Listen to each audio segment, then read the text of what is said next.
Hello students, welcome on dreamer study. आज हम लोग बात करने वाले हैं लाइट के क्वेश्चन के बारे में, जिसमें हम लोग इसका कॉन्सेप्ट भी सीखेंगे। Is it clear? तो पहले तो कोई भी चीज़ अगर आपको नहीं आ रही है तो हमेशा ध्यान दें, क्वेश्चन पे ध्यान दें। पहली बात तो ये है। दूसरा बात है कि क्वेश्चन का जो है कॉन्सेप्ट क्या है वो समझने का कोशिश करें, नहीं तो क्वेश्चन नहीं समझ आएगा। कोई भी क्वेश्चन बोर्ड में सिमिलर रिपीट नहीं होता है, बट कॉन्सेप्ट रिपीट होता है कंटिन्यूसली। सो दैट्स वाई पहले आते हैं क्वेश्चन में क्या बोला गया है, फिर क्वेश्चन में कॉन्सेप्ट क्या दिया गया है, इस पर भी बात करेंगे।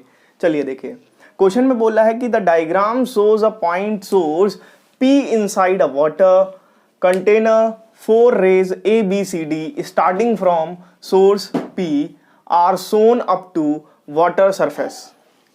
Shown in the diagram, the path of these rays after striking the water surface, the critical angle for water air surface is 48 degree.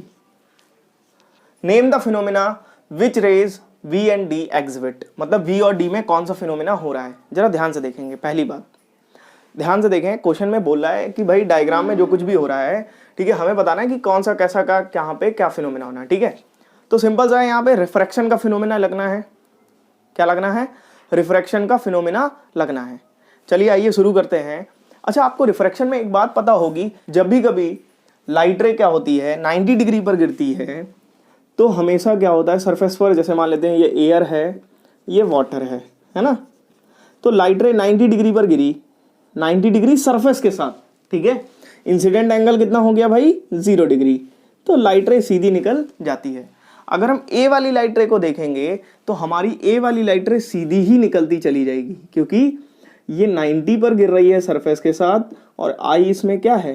0 है। क्लियर? ध्यान से देखेंगे, आई इसमें क्या है? 0 है। Is it clear? अभी जरा ध्यान से देखेंगे, बोला है क्या बोला है? Shows the path of these raise. अब देखें बी का देखेंगे, ठीक है। अभी होता क्या है, जरा ध्यान से देखें भाई। दूसरा क्या होता है, जब भी कभी कोई लाइट रे है ना, अब मान लेते हैं हम वाटर से एयर में जा रही है, ये वाटर है, ये एयर है ना। लाइट रे यहां से जा रही है। अभी लाइट रे को क्या हो रहा है, जाना सीधे चाहिए एकदम से, बट जाएगी अवे द नॉर्मल। ऐसा कब होता है? ये पहली कंडीशन है, when I is less than C. जब भी कभी इंसिडेंट एंगल क्रिटिकल एंगल से क्या होता है? छोटा होता है, तब ये कंडीशन फॉलो होती है। क्लियर हुआ? जब भी कभी incident angle smaller than the critical angle, तब यहां पर होता है एंगल रिफ्रैक्शन होता है। यहां पे क्या होता है भाई? रिफ्रैक्शन।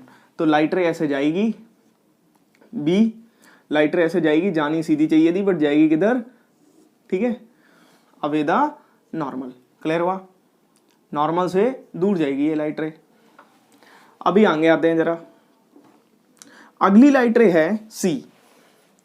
अब सी लाइट रे जब जा रही है तो हमारा ये एंगल दिया गया कितना भाई? 48 डिग्री। जरा ध्यान से देखेंगे, हमारा जो सी दिया गया है वो कितना दिया गया है? सी जो दिया गया है वो हमारा क्या दिया गया है? 48 डिग्री। अब जरा ध्यान से देखेंगे, दूसरा कंडीशन क्या होता है? ये तो पहला कंडीशन हो गया। दूसरा कंडीशन होता है, जब भी कभी इंसिडेंट एंगल क्रिटिकल एंगल के इक्वल हो जाता है, तब क्या होता है? जरा ध्यान से देखें भाई। उस समय पर क्या होता है? वाटर से एयर में जा रहे हैं, लाइट रे जानी सीधी चाहिए थी, है ना, बट जाएगी किधर? एमरजेंस रे से। मतलब कि ये पूरा 90 डिग्री पूरा एमरजेंस यहाँ पे हो जाएगी, ठीक है। मतलब कि ये लाइट रे यहाँ से जा करके एमरजेंस हो जाएगा, ये सीधे इस पाथ पे चली जाएगी। Is it clear? इतना क्लियर हुआ? ठीक है। अच्छा, अब यहाँ पे आते हैं लास्ट वन, ठीक है। लास्ट वन देखते हैं यहाँ पे। अभी ये क्या है, मान लेते हैं ये धीरे धीरे एंगल, देखिए धीरे धीरे एंगल इंक्रीज हो रहा है, ठीक है। यहाँ पे एंगल 0 है, फिर यहाँ पे कुछ और हुआ एंगल, यहाँ पे 48 हुआ, यहाँ पे मोर देन 48 होगा। Is it clear?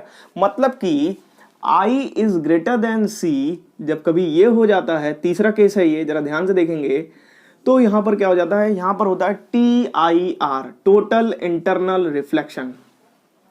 Total internal reflection मतलब लाइट रे जिस मीडियम में है उसी मीडियम में वापस आ जाएगी। क्लियर हुआ?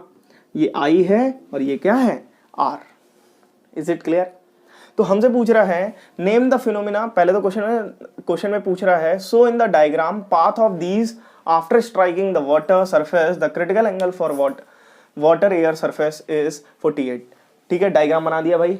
Okay, name the phenomena which rays V and D exhibit.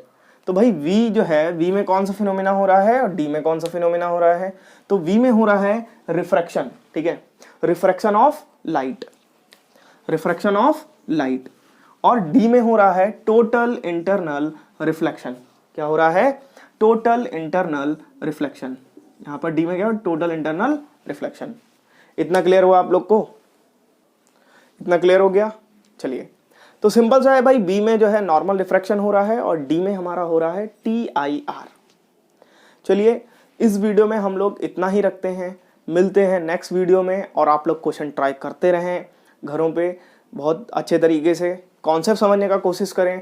Question जो है एग्जाम में डेफिनेटली ऐसा ही आने वाला है। क्लियर हुआ? ओके, मिलते हैं नेक्स्ट वीडियो में।